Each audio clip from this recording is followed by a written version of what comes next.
Kwanza kabisa nipende kuwajulisha kwamba hali ya usalama katika mkoa wa Kusini Unguja ni shwari. Hakuna matukio ya kushtua na wananchi kwa ujumla wake wanaendelea na shughuli zao za kujiletea kipato katika hali ya utulivu. Leo nimewaita kwa lengo kubwa moja. Kama ambavyo mnajua kwamba Waislamu nchini kote kwa maana ya Zanzibar na Tanzania bara na kwingineko kote duniani walikuwa kwenye kipindi cha mfungo mtukufu wa mwezi wa Ramadhan. Tutakuwa na sherehe kubwa, sherehe za Eid al-Fitr, na sherehe hizi huwa zinaambatana na starehe, mikusanyiko, burudani, na kutokana na hayo nimeona tuongee mambo makubwa mawili. Cha kwanza ni kuwaasa watu wote tunaposherekea sherehe hizi tutunze hali ya amani. Jeshi la polisi tumejipanga vizuri, tumeshaainisha maeneo mbalimbali ambako hizi sherehe zitafanyika. Tumeainisha maeneo ambayo watu watakusanyika kwa ajili ya burudani.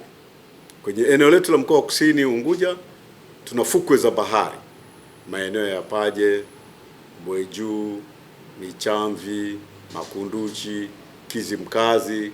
Haya yote tunategemea watu wengi watakusanyika kwa ajili ya burudani mbalimbali, kuogelea na vitu kama hivyo. Na wengine watatoka maeneo mbalimbali ikiwepo mkoa wa Mjini Magharibi. Kwa kawaida watu wanatoka mjini wanakuja shamba kwa ajili ya burudani mbalimbali kusherehekea sikukuu hii. Na wengine wanakuja na magari.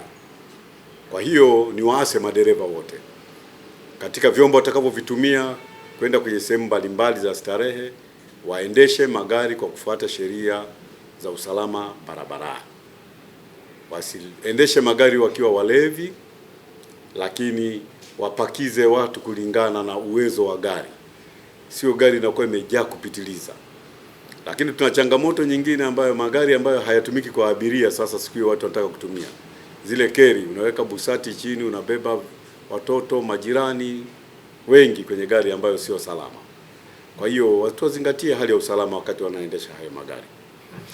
Lakini cha pili, kule kwenye fukwe za bahari kule ambako watoto wetu wanaenda kuogelea, wazazi na walezi ni wasihi sana wale watoto wadogo wawe kwenye uangalizi wa wale wakubwa. Msiwaache watoto wadogo wakaenda kuogelea peke yao, ni hatarishi.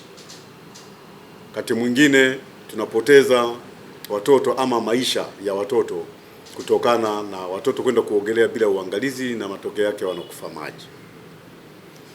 Lakini pia makosa ya udhalilishaji huwa yanajitokeza sana wakati wa mikusanyiko ya namna hii. Lakini wazazi na walezi, mnapokuwa mko karibu na watoto wetu, inapunguza fursa ya wahalifu wa udhalilishaji kuweza kufanya mambo kama hayo katika kipindi hiki cha sikukuu.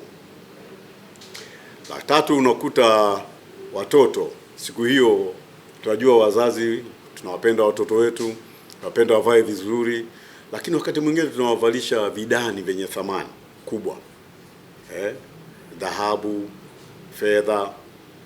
Vitu hivyo vinawashawishi wahalifu kuwapora. Kwa hiyo nashauri kwamba watoto wadogo wasivalishwe vidani vya thamani, vito vya thamani wasivalishwe, kwa sababu inashawishi wahalifu. Eneo la 4 ni kule nyumbani sasa ambako mnaondoka mnaenda kwenye viwanja vya sikukuu, mnapaachaje? Nyumba ni vizuri zikabaki katika uangalizi.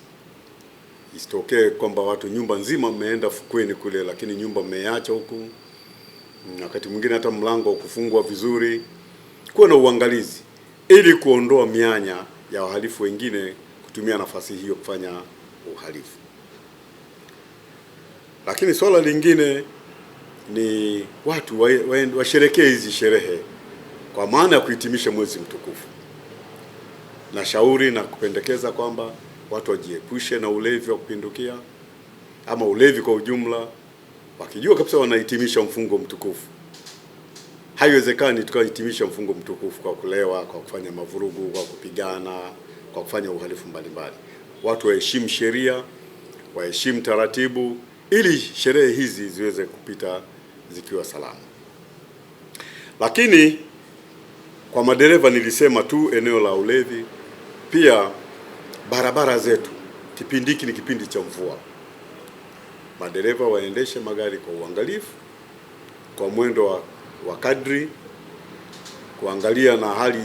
Sehemu zingine kuna ujenzi wa barabara unafanyika, chukueni tahadhari zote. Najua serikali kwa nafasi yake imeweka alama mbalimbali za kuonyesha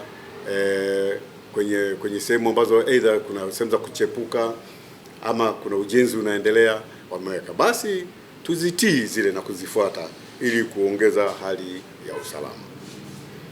Mwisho kabisa, mimi nitumie fursa hii kuwatakia Waislamu wote na Watanzania kwa ujumla heri ya sikukuu ya Eid al-Fitri mwaka 2026. Hii ni Chum TV, usisahau kusubscribe, kulike, kucomment na kushare. Pia unaweza kutufollow kupitia WhatsApp Chum TV.